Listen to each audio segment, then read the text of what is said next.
Fan వేసుకుని exercise చేయొచ్చా చేయకూడదనే సందేహం చాలా మందిలో ఉంటుంది. ఎక్సర్సైజ్ చేసేటప్పుడు దోమలు కుడుతున్నాయనో, ఎక్సర్సైజ్ చేసేటప్పుడు కాస్త గాలి ఆటలేదన్నో ఫ్యాన్లు వేసుకుంటారు. కానీ ఫ్యాన్ మాత్రం వేసుకోవద్దు. ఫ్యాన్ వేసుకుంటే ఆ గాలికి మన లోపల చెమటలు బయటికి రాకుండా, చెమటలు పట్టకుండా ఆగిపోతాయి. చెమటలు పడితేనే చర్మరంధ్రాల్లో ఉండే వ్యర్థాలన్నీ చెమట రూపంలో కారిపోతాయి. ఉద్యోగ వ్యాపారాలు ఎటు చెమట పట్టట్లేదు. కనీసం వ్యాయామం చేసుకుంటున్నప్పుడైనా చెమట పట్టాలి. కాబట్టి ఫ్యాన్ వేసుకు చేస్తే అది మిస్ అవుతాం. కాబట్టి అలా ఫ్యాన్ వేసుకోకుండా వ్యాయామాలు చేయండి.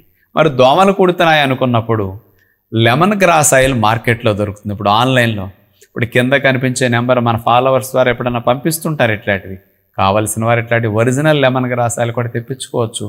అది 1 డ్రాప్ 2 డ్రాపులు అట్లా ఒంటికి రాసుకుని మీరు ఆసనాలు, వ్యాయామాలు, ఎక్సర్సైజ్ చేసుకోండి. దోమలు గంట సేపు మీ మీద వాలవు. ఫ్యాన్ లేకపోయినా మీకు ఏ విధమైన ఇబ్బంది ఉండదు. అందుకని చెమటలు ఎంత పడితే ఆరోగ్యానికి అంత మంచిది. కాబట్టి ఆరు బయట వాతావరణంలో వ్యాయామాలు చేయటం, గదిలో చేసిన ఫ్యాన్ లేకుండా చేయటం చాలా మంచిది.